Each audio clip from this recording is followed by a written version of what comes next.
Do you have no idea how to play Baccarat?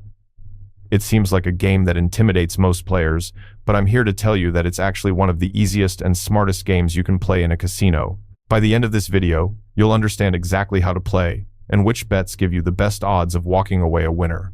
Here's what makes Baccarat so appealing. It's incredibly simple to learn, requires absolutely zero skill or strategy, and offers some of the lowest house edges in the entire casino. While games like blackjack require you to memorize charts and make complex decisions, Baccarat is purely automatic. You make one simple choice about which bet to place, and then everything else happens according to fixed rules that you don't even need to know. This means a complete beginner sitting down for their first hand has exactly the same chance of winning as someone who's been playing for 20 years, and that's not true for any other casino game. Most casinos offer mini Baccarat tables that seat up to 8 players with minimums as low as $10 or $15, so you don't need to be a high roller to enjoy this game. The cards are dealt by the dealer, you never touch anything, and you just watch the action unfold while hoping your bet comes through. When you sit down at a Baccarat table, you'll see 3 betting areas in front of you: player, banker, and tie. These are the only 3 bets available, and understanding which ones to make is the key to playing smart. The player bet pays even money and gives the casino only a 1.24% edge, which is excellent. The banker bet also pays even money, but you have to pay a 5% commission on your winnings, and after accounting for that commission, the house edge drops to just 1.6%, making it one of the best bets in the casino. The tie bet pays 8-1, which sounds tempting, but it carries a massive house edge, making it one of the worst bets you can make. Here's the strategy in one sentence. Always bet on banker because that 1.06% house edge is about as good as it gets. And completely avoid the tie bet no matter how attractive that 8-1 payout looks. Some players alternate between player and banker or follow streaks, and while that won't hurt you too badly since both bets are decent, you're mathematically better off just sticking with banker every single time. Once all the bets are placed, the dealer takes over completely and deals 2 hands from a shoe containing 8 decks of cards, 1 hand for the player position and 1 for the banker position. Here's what's important to understand. These aren't your personal cards, and you're not competing against the dealer like in blackjack. You're simply betting on which of these 2 hands will end up closer to a total of 9. The card values are straightforward. Aces count as 1, cards 2 through 9 count at face value, and all 10s and face cards count as 0.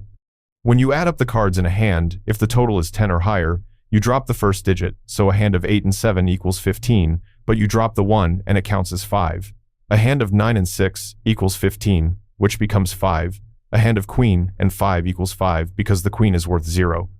The closest total to 9 wins, and if both hands end up with the same total, it's a tie. After those first 2 cards are dealt to each hand, one of 3 things happens. If either hand totals 8 or 9, that's called a natural, and the hand is over immediately with the higher total winning. If both hands have the same natural total, it's a tie. If neither hand has a natural 8 or 9, then the game consults a set of predetermined rules to decide whether either hand draws a 3rd card, and this is where many players get confused. But here's the beautiful part. You don't need to memorize any of this because the dealer handles everything automatically. The basic idea is that the player hand goes first, and if it has a total of 6 or 7, it stands, while any total from 0 to 5 means it must draw a 3rd card. Then the banker hand follows a slightly more complicated set of rules based on what the player hand did, but again, you're not making any decisions here. The dealer knows all the rules, applies them correctly, and announces the winner. You just sit back and watch to see if your bet wins. Let's talk about why betting on banker is the smart play.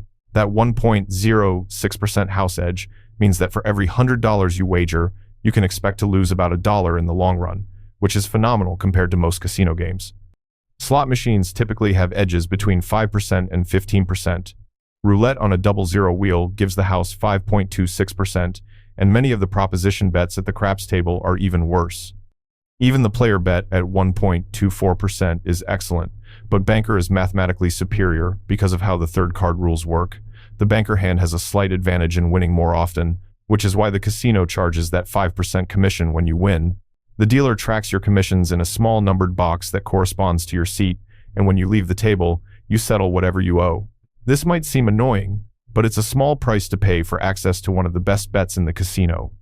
As for the tie bet, even though it pays 8-1, ties only happen about 9.5% of the time, which means the casino edge on that bet is absolutely brutal at over 14%.